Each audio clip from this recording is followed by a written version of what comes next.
How's it going, everyone? Coach Javi here from the Next Goal Wins TV. Let's talk about the Arsenal versus Manchester United match that happened earlier. Arsenal 2-0 win over Manchester United, and it was all set pieces.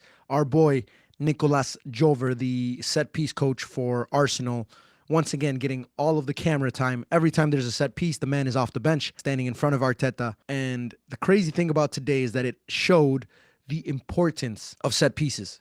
In at any level. I think they're important at any level, but specifically in a league where margins are so small that any way that you can get an advantage, teams will make sure that they make the most of it, to the point where now you see it in the modern game a lot. They are hiring set piece coaches who are basically there full time to just work on set pieces with the players. So clearly Arsenal is the best one of all the Premier League teams currently. I just wonder, how long is it going to take before these set piece coaches are going to just turn into managers? How long is it going to take before some team out there hires Nicolas Jover as their actual head coach? Before we get into the set pieces too much in detail, I do want to show you guys the stats for the game. Let's go over those first of all.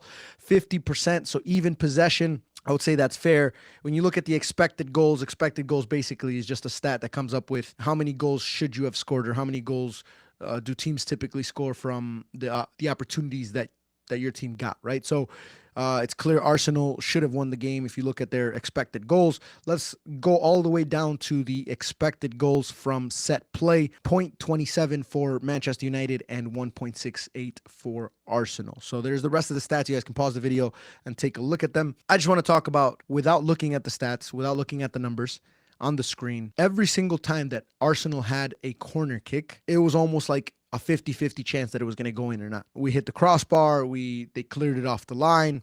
It was so close almost every single time that I think we could have won this game 4-0 on set pieces. The good thing for Manchester United fans, when you are talking about Ruben Amorim's first 3 games in charge, the first game that he loses, he didn't get outplayed in a way that it looked like his whole philosophy and his whole playing style broke down.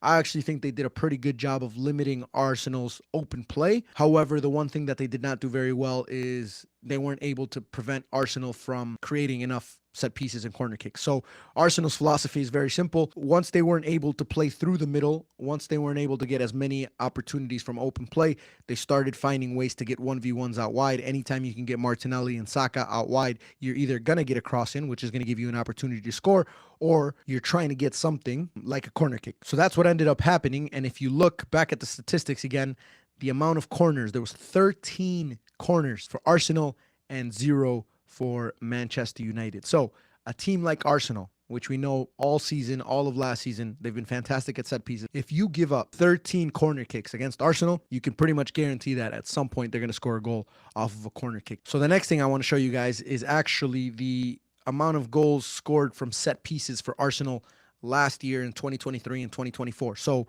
once again, the number 1 team from scoring goals from set pieces. They scored 20 goals. Second place is Everton. And that's surprising because you don't really give credit to Everton for much of anything, really. But the reason why set pieces are maybe haven't been as favored in the past is mostly just because set pieces are typically a way for teams who are not as good to be able to stay in the game. When you are not going to have much of the ball, when you are going to concede a lot of opportunities from an open play, and when your team is just offensively not as good as you'd like them to be against the opposition, you tend to rely a lot on set pieces. So it doesn't surprise me that a team like Everton is focusing a lot on set pieces, because that's one of the ways that they're going to get a lot of goals, and ultimately it has helped them stay in the Premier League. So Arsenal, number 1 last season. This season, this is where they're at right now. 7 set piece goals. Still, again, number 1. Second place is Aston Villa, and once again, Everton in second, tied for second for the amount of goals scored from corner kicks, or set pieces, sorry. So besides the set pieces, what do you rate the performance of Arsenal versus Manchester United? I don't think it was complete domination. I actually think Manchester United suited in a back 3 makes a lot more sense. It gives them something a little bit extra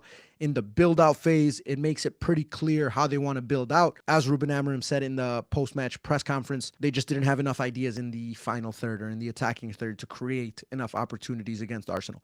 The game was never really in doubt, if we're being honest, for Arsenal, but that's to be expected considering that Mikel Arteta has been with this group, training on the same principles and with the same philosophy for multiple years, whereas Ruben Amorim has had 3 games to instill all of his principles. So it's a solid win for Arsenal to try and start closing the gap on Liverpool now that Liverpool dropped a couple of points against Newcastle. But I think it's also a lot of good, positive outlook for Manchester United going forward, knowing that this philosophy will probably work, that this formation with, the back 3 and the box in the middle is going to give them a lot more opportunities to score goals and to create in the final third, but they just need a little bit more time. And as Ruben Amorim said in one of his conferences, there is a storm coming at the beginning because they're risking so much. I don't consider this to be the storm. I don't think that this was bad performance or a performance where they got exposed. However, it is going to take some time for Manchester United to get to where they want to be. But as an Arsenal fan, very solid performance. It makes you also think what's going to happen in the next few matches, because you know that every opponent that Arsenal is going to face is going to be looking at set pieces. How can they defend them? How can they make sure that Arsenal don't score against them from set pieces? And that is just so hard to do with the way that Arsenal have been so successful with the delivery, but also with just, the movement in the box, finding the right players, having the right players as far as size and strength goes to be able to score. So good performance for Arsenal. Very excited closing the gap on Liverpool.